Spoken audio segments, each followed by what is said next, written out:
পৰ্যায়ৰ নাগৰিক কমিটিৰ উদ্যোগত আৰু ধিং থানা গাঁওৰক্ষী বাহিনীৰ সহযোগত ড্ৰাগছ বিৰোধী সজাগতা সভা নগাঁও জিলাৰ ধিং থানাৰ অন্তৰ্গত ধূপগুৰি ফকৰ উদ্দিন আলী আহমেদ আদৰ্শ হাইস্কুলত স্বাধীনতা দিৱসৰ দিনা ধিং থানাৰ নাগৰিক কমিটিৰ উদ্যোগত আৰু ধিং থানা গাঁওৰক্ষী বাহিনীৰ সহযোগত এক ড্ৰাগছ বিৰোধী সজাগতা সভা অনুষ্ঠিত হয়। কটগুৰি বজাৰ গাঁওৰক্ষী বাহিনীৰ সম্পাদক আবুল হুছেইনে আঁঠৰা সভাখনত সভাপতিত্ব কৰে নাগৰিক কমিটিৰ সভাপতি অমৰজিৎ গোস্বামীয়ে। বৰ্তমান সময়ত যুৱ প্ৰজন্মৰ এটা অংশ ড্ৰাগছ আৰু নিচাজাতীয় দ্ৰব্যৰ প্ৰতি আসক্তি ভয়ংকৰভাৱে বৃদ্ধি পাইছে।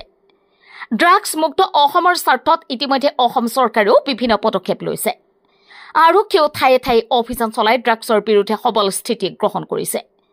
কিন্তু সচেতন মহলে দাবী কৰা মতে সেয়া পৰ্যাপ্ত হোৱা নাই। ৰাইজৰ মাজত সজাগতা আৰু প্ৰতিৰোধৰ মানসিকতা আহিলেহে সমাজৰ পৰা এই ধৰণৰ নিষিদ্ধ সামগ্ৰীৰ সৰবৰাহ সম্পূৰ্ণৰূপে বন্ধ কৰিব পৰা যাব।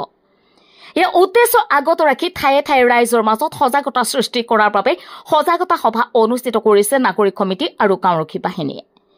উক্ত সভাত ধিং থানাৰ ভাৰপ্ৰাপ্ত বিষয়া বীৰেন কলিতা, গাঁওৰক্ষী বাহিনীৰ উপ উপদেষ্টা তৰুণ নমনী ৰাজ, ধিং থানা কমিটিৰ সভাপতি লৱকান্ত কোচ, প্ৰধান শিক্ষক শামছুল হক, কবি আলিমুদ্দিন, নাগৰিক কমিটিৰ সদস্য দীপক শইকীয়া আৰু ধৰ্মকান্ত শইকীয়া উপস্থিত থাকি ড্ৰাগছ নিবাৰণৰ ওপৰত গুৰুত্বপূৰ্ণ ভাষণ প্ৰদান কৰে।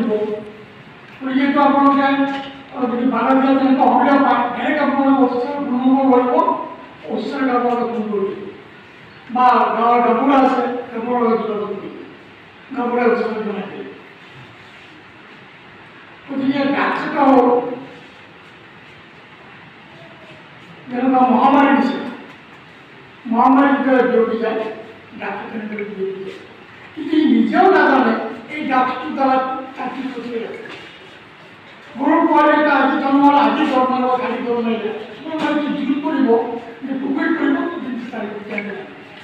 এই ডাক্তার এই ডাক্তার হওয়ার পিছত তার ভবিষ্যৎ পুরো ৭৯তম স্বাধীনতা দিবস উপলক্ষে ধিং আৰক্ষী থানাৰ অন্তৰ্গত ধুবুগুৰি হাইস্কুল প্ৰাংগণত ধিং থানা পৰ্যায়ৰ নাগৰিক সমিতি আৰু গাঁওৰক্ষী বাহিনীৰ সহযোগত ধুবুগুৰিত ড্ৰাগছ বিৰোধী যি অভিযান সজাগতা অভিযান আজি অলপ আগতে সমাপ্ত হৈছে। মই যিসকল উদ্যোক্তাই আজি এই মহান কামত অগ্ৰসৰ হৈছে তেওঁলোকক সৰ্বপ্ৰথমে মই মোৰ অন্তঃস্থলৰ পৰা ধন্যবাদ আৰু কৃতজ্ঞতা জ্ঞাপন কৰিছোঁ। জয়তে মই এইটোও ক'ব খুজিছোঁ, আজি ড্ৰাগছ বিৰোধী কিয় গোটেই অসমত গোটেই ভাৰতবৰ্ষত অপকৰ্ম বিৰোধী তেনেকৈ সজাগতা হ'ব হ'লে নিশ্চয় দেশ জাতি বাচি থাকিব আৰু অন্যায় অত্যাচাৰ নিৰ্মূল হ'ব আৰু প্ৰকৃতাৰ্থত আমি সমাজ সুস্থ সমাজ এখন সুস্থ সমাজ গঠিত হ'ব, দেশ আমি সুস্থ এখন দেশ জাতি গঠিত হ'ব। তাকে কামনা কৰিছোঁ। আজি এই সজাগতা সভাই নহয় অপকৰ্ম বিৰোধী সজাগতা সভা মই উপভোগতা কৰিছোঁ আৰু এই ক্ষেত্ৰত মই গোটেই অসমবাসীক গোটেই ভাৰতবাসীক আহ্বান জনাম। টুকটুকিৰ পৰা আবুল হুছেইনৰ ৰিপৰ্ট, ডেইলি 24।